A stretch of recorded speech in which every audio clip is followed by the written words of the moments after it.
Le secret d'une vie centrée sur Christ est de comprendre la crainte de l'Éternel. La crainte de l'Éternel est pure, qui dure pour toujours. Les règles du Seigneur sont vraies et tout à fait justes. Psaume 19, 9.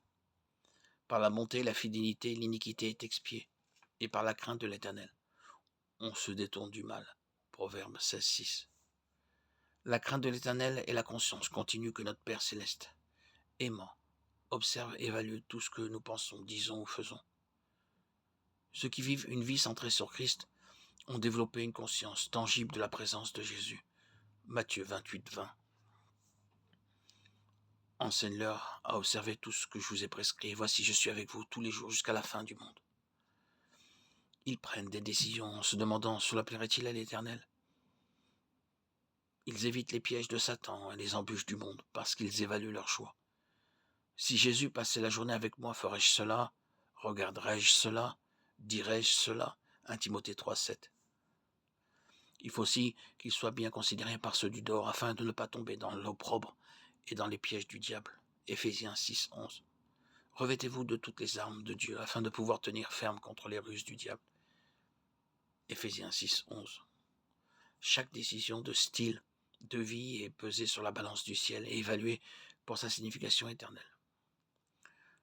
Les amours moins importants sont abandonnés parce qu'elles volent du temps, des ressources et de l'énergie à la véritable passion de la vie. Plaire à Jésus. Cependant, vivre dans la crainte du Seigneur exige un engagement conscient et continu envers elle.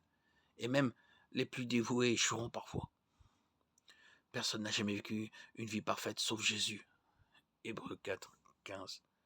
Car nous n'avons pas un souverain sacrificateur qui ne puisse compatir à nos faiblesses. Au contraire, il a été tenté comme nous en toutes choses, sans commettre de péché. Même ceux qui désirent profondément une vie centrée sur Christ trébucheront, tomberont, pécheront et prendront des décisions charnelles dans les moments de faiblesse. Jean 1, 8, 10. Si nous disons que nous n'avons pas de péché, nous nous trompons nous-mêmes, et la vérité n'est point en nous. Si nous confessons nos péchés, il est fidèle et juste pour nous les pardonner et nous purifier de toute injustice. Si nous disons que nous n'avons pas péché, nous le faisons menteur et sa parole n'est point en nous. Mais une personne centrée sur Christ ne peut pas supporter de vivre en désaccord avec Dieu et confessera rapidement ses péchés et sera rétabli dans sa communion avec lui.